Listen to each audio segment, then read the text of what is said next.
বন্ধুরা সবাইকে আসসালামু আলাইকুম। সবাইকে পবিত্র রমজানের শুভেচ্ছা। তো আজকে সেহরি খাবো রাতে। তো আমি রান্না বসিয়েছি। তো প্রথমে আমি এখানে গরুর মাংস রান্না করে নিচ্ছি।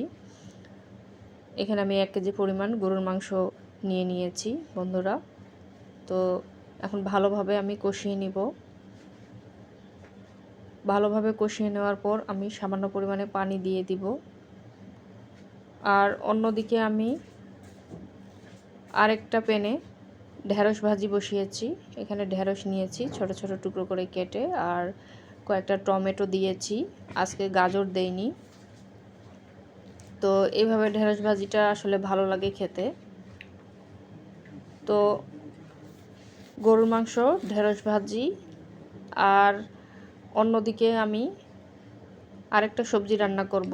যেহেতু প্রথম রমজান, প্রথম দিনে আসলে সেহরি তেমন খাওয়া যায় না। আমার এদিকে মাংসটা কষানো হয়ে যাচ্ছে বন্ধুরা। আবারও আমি দেখাচ্ছি আপনাদেরকে, দেখেন কালারটা। আর এগুলো হচ্ছে সিনার মাংস, এই জন্য হাড় হাড় মনে হচ্ছে।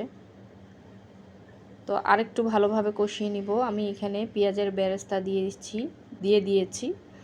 আর এখন আমি একটু ভাজা জিরার গুঁড়া দিয়ে দিব। এখনও আবার ভালোভাবে নেড়ে চেড়ে দিব। আবারও কিছুক্ষণ আমি ভালোভাবে কষিয়ে নিব।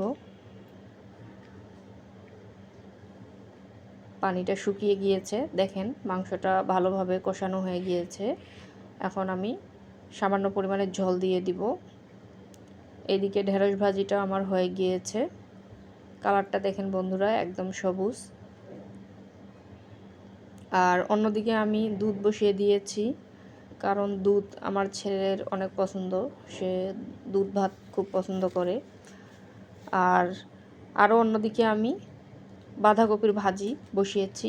এখানে বাঁধাকপি আছে, বিভিন্ন ধরনের সবজি আছে, বেগুন আছে, টমেটো আছে, গাজর আছে, ধনিয়া পাতা আছে, আলু আছে। তো এই সবজিটা খেতে আসলে খুব ভালো লাগে।